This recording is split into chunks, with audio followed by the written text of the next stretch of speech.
Folks, this is ioEther and we're back playing some more World of Tanks. So as you can see, this is Cadet 111 and his AMX 1375. And there we go. This is obviously Corellia. It's a tier 9 game, though just barely. There's only 3 tier 9s per team. Let's jump into first person or fixed camera mode so we can see the action as Cadet races towards the bush. And just before we get into this game in reality, I'm going to say a couple of things. First off, the Danish Bacon, aka Slaughter Bob, has just started a YouTube channel, and everyone needs to go check him out. I will provide a link, if I remember, in the description below. If I don't remember, somebody poke me, and I'll just put it in the comments. And what else? Oh yeah. As always, if you want to support the channel, best way to do that is to like any videos you enjoy. So if you don't like a video, hit the dislike button. It's really very simple. And yeah, that's it. So now we're into the wait and see portion of the game. I'm just going to zoom out of fixed camera mode so we can see by where his gun is pointing what he's looking at. If he fires on any of these targets he can see, First blood. More than likely he's going to be dead fairly fast. There are 3 enemy artillery, so it's potentially 3 people scanning this field, not to mention the tank destroyers. So yeah, I'm hoping he has 6th sense on this thing. We will see later on in the game when he actually gets into the range where we know he's been lit. Ooh, that poor awful Panther getting shot by a KV-3 and lit on fire. Poor guy is going to not quite burn to death, but burn enough that he wishes he brought a fire extinguisher, and I honestly wish he had brought a fire extinguisher, but oh well. Indian Panzer, nope, so it looks like Cadet does not have 6th sense on his tank. Why is that Indian Panzer would have lit him? Oop, right, way too far I zoomed out. Didn't want to note there's an SU right over there, and we just got shot by the Indian, and he's going to try and trade with the Indian a little bit. I don't recommend this at all. He's getting shot in the back by what's probably a 12T. It's doing 120 to 140 damage, so it's probably a 12T up on the cliff. Right around here is firing into the backside of him. Thankfully, the Challenger goes down and the Indian Panzer is dead, but there's still an SU-152 over here. So, with luck, he will not get shot. He gets into cover. SU's more worried about Cadet's friendlies. So Cadet's going to fire on the move, locking onto his target. Now, the only... We're going to pause this for a sec. Of course, it doesn't actually pause, it just removes the HUD. Why? Oh, because I hit the wrong button.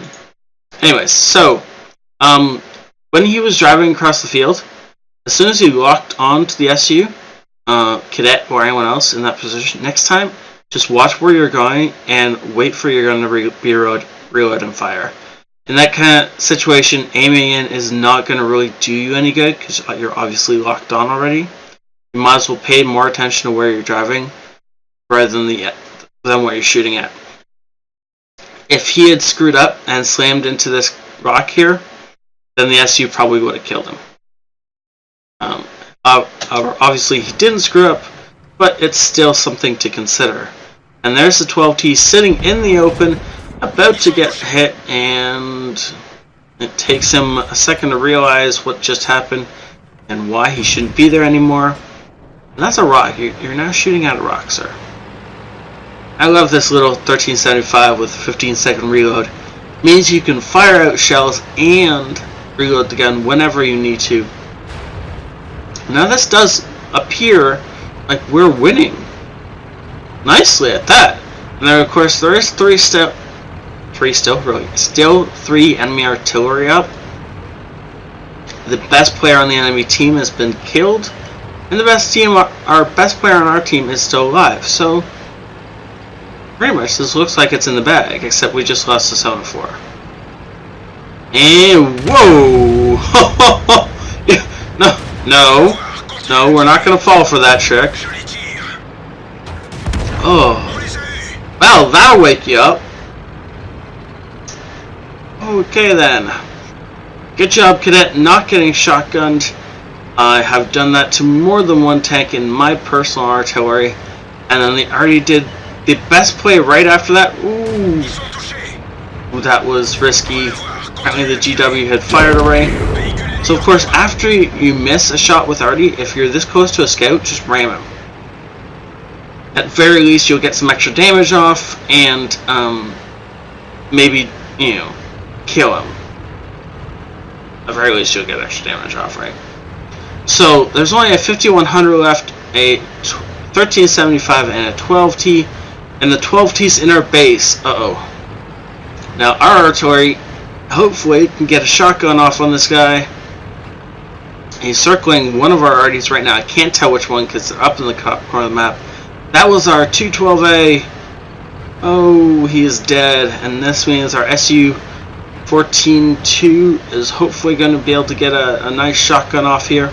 If he hits him with any kind of a shock, or any kind of a shot, including just some splash damage, he's probably going to kill him.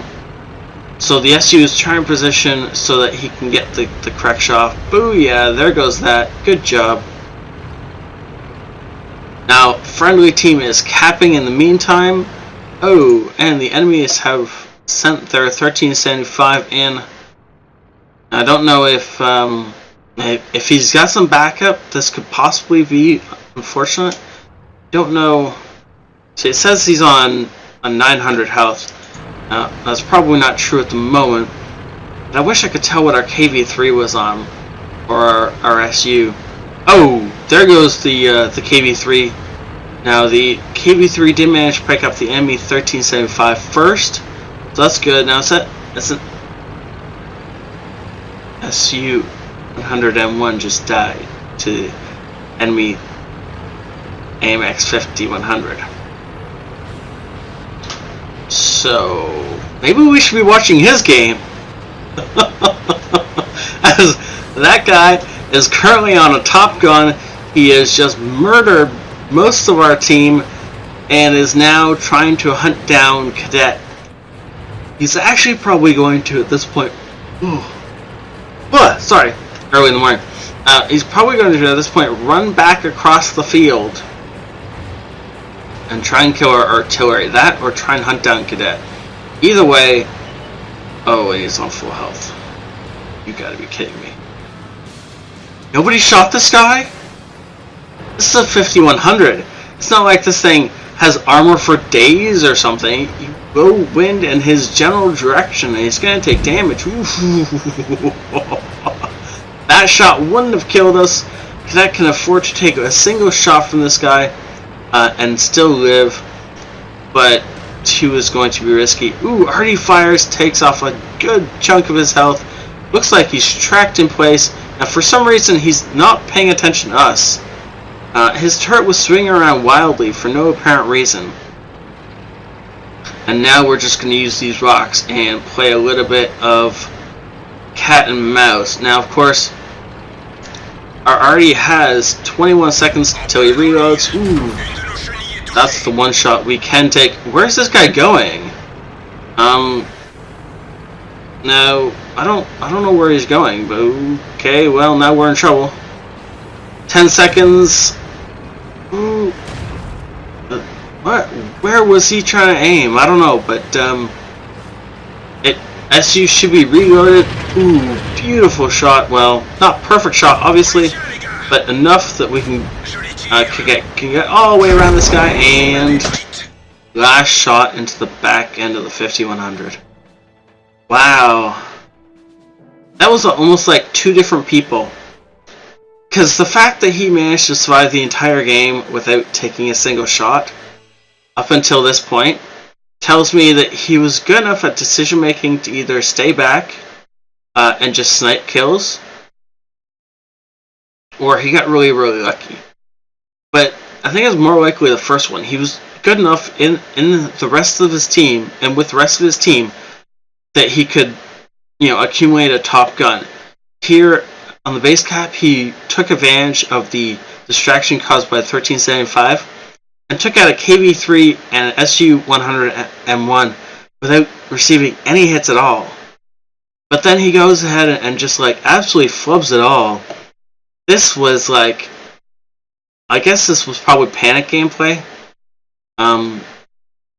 That's the only thing I can think of, because it was quite clear to me anyways that after he got hit by the artillery shell, he was panicking.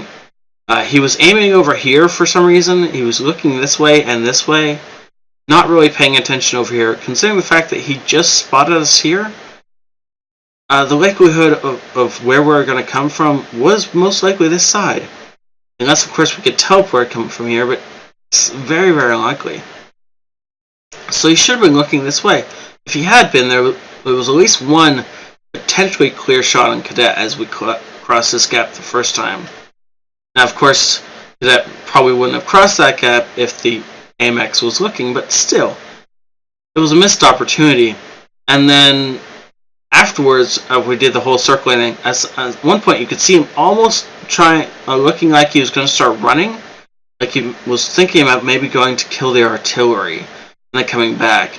And that's, of course, just silly, because there's no way Cadet would have let him get all of this distance without killing him first. The only way he could have won this is if he had circled this rock, or actually, you know what he should have done? Is once he got Cadet to this side of the rocks, he should have made a beeline for down here. And here, he would have been mostly already safe, and he could have taken Cadet out much, much easier. Possibly even escaped up here if the circumstances were right. But among this little rock formation, he had very little cover from artillery, which was the thing that in the end got him. But either way, great game by the friendly team, and up until the end bit, great game by the AMX 5100. 3,500 experience with premium, with his daily double, netting him the Master Badge First Class Fire for Effect Duelist Hand of God Cruiser. This particular one means he had to get shot by 4 different tanks and survive.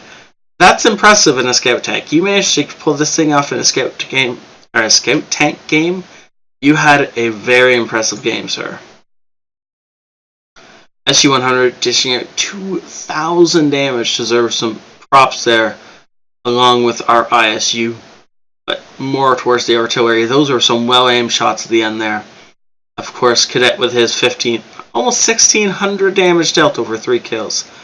And then this guy, 4,000 damage dealt over the course of this game. This guy deserves mega props. Unfortunately, panicked at the end and threw it away, but up until then, amazing game played by the 5100. A decent amount of spine damage along with what he did himself. This was a great game. Thank you so much, Cadet, for sending this in. Thank you all for watching. Have a great night. This is ioEther out. Hey folks, this is ioEther, and we're back with some more world tanks. Side scraping. How to counter a player who's side scraping. So the E100 is trying to side scrape. And you can see, let's see where we're going. Ooh, Ronick is actually firing at the engine deck of the enemy tank. And, well, that makes sense, because Ronick's gun is actually higher up than the enemy tank's engine deck, so he can aim down.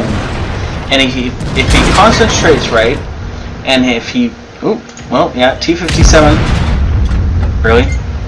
How did you miss that shot on the T-57? Really? That was like a free shot. So the enemy E100 is getting really pissed that Ronick can somehow penetrate him without being, without exposing enough of his tank so that this guy can kill Ronick. So Ronick's, again, gonna shoot for the engine deck,